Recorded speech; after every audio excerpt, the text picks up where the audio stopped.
Okay, episode 13 of the DP podcast, the Dark Podcast.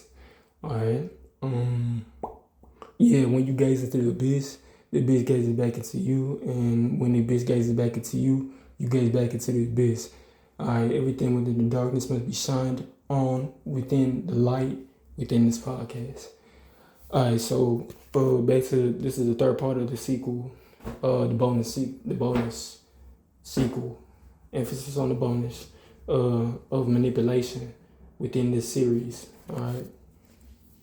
So yeah, going off basically continuing from the last episode, you gotta go, you know what I'm saying, do your due diligence. But the manipulation, what it's for is to lower your vibration, basically lower your defenses, your guard.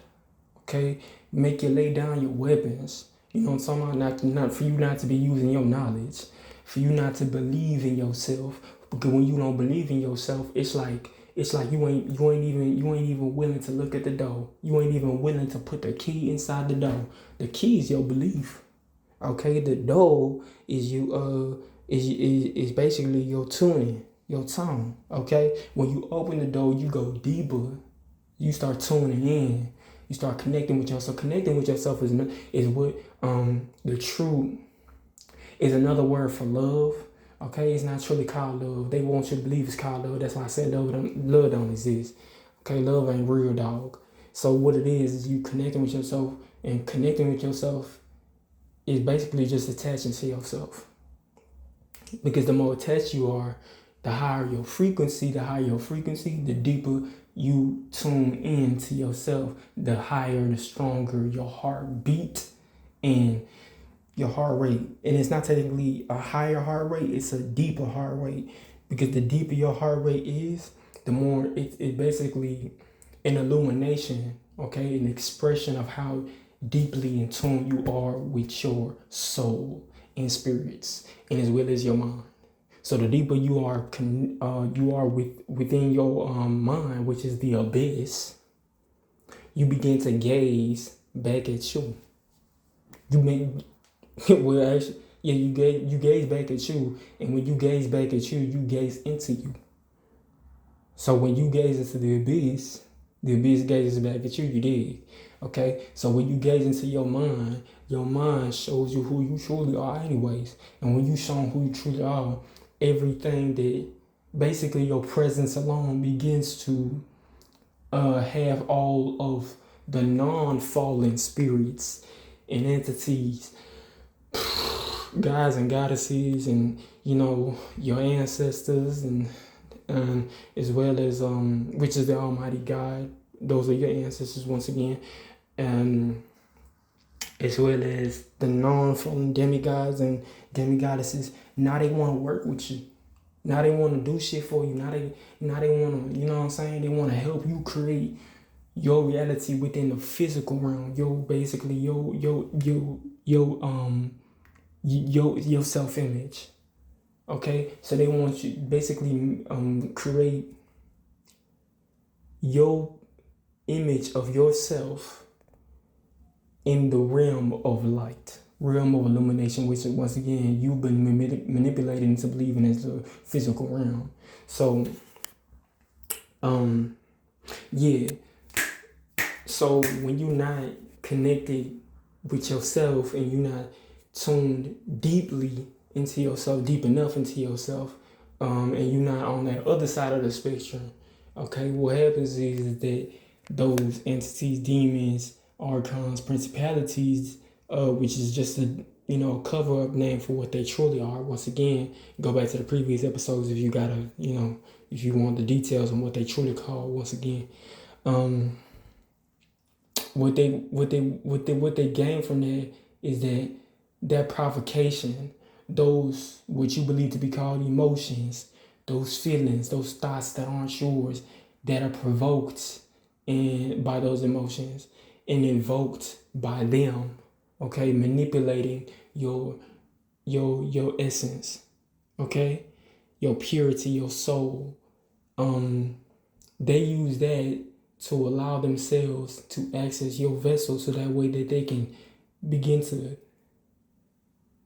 influence things within what you believe to be called the physical realm, the realm of light, the realm of illumination, the crystalline realm, okay, which is what it truly is, the realm of light, the realm of illumination is referring to the crystalline realm, which is why everything is what you believe to be called solid. It's not solid, it's just crystallized.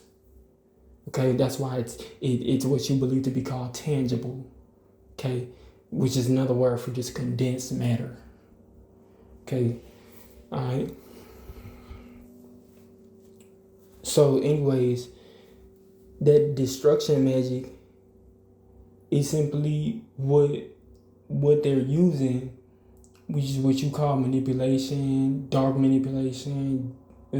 I think some folks, no, I don't think. I'm pretty sure I recall some people call it dark psychology and shit like that, which a lot of these apparitions and phenomena, they use those on the dark triad. If you, as just a bonus, I would say detail or like information or data, if you want to check it up a little bit, those are the kind of vessels that they use, or so-called beings that they use to actually how would you say, enter this realm, okay, and basically influence things around you. So when you see somebody in the dark triad or triad, okay, who's sadistic, psychopathic, okay, antisocial, narcissistic, histrionic, paranoid, what's the other one? Machiavellians, them is the ones that be possessed. Them is the ones who are being used by these entities, basically abused by them, okay? Because when you not so in tune with your vessel, with your mind and with your spirits, what they do is that they come and use it. They come and use it. They want to infiltrate. That's how they infiltrate. They convince you not to tune into yourself, not to believe in yourself. Basically, not to up your tone, not to increase your vibration and frequency through what you believe to be called emotions. And they convince you to believe those emotions are yours by manipulating you. Which manipulation, once again, is magic. You get it? So now they start using spell casting and witchcraft from others that they've already possessed to convince you to lower your vibration, which is known as coercion. You did. And then whenever you call it out, they deny it. That's gaslighting. That's a form, these are all forms of magic that they use, light and white magic. And it starts to burn, basically blinds you into what you call self-ignorance or willful ignorance, which is what they believe, what they manipulate you into believing is called. Because technically it's true. You are willingly allowing yourself to remain ignorant of the abuse you condone, you allowed.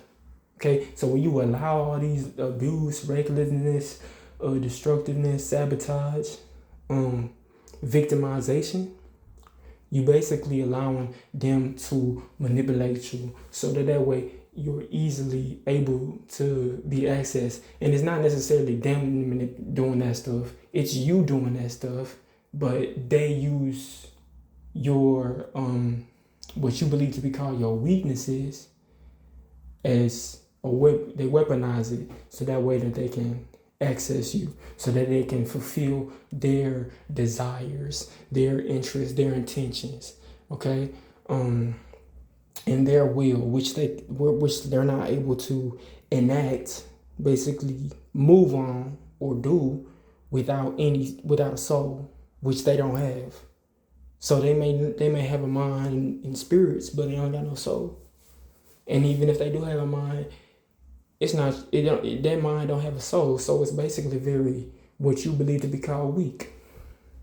So that's why they have to get you at the vibration frequency of what you believe to be called emotions, so that way that they can access your soul, your soul's power, which is within your mind and which is powered by your spirits. Okay, which is, or that involves your spirits, so that way that in your vessel, and inhabit your vessel, so that way that they can influence anything and everything and all things in this realm.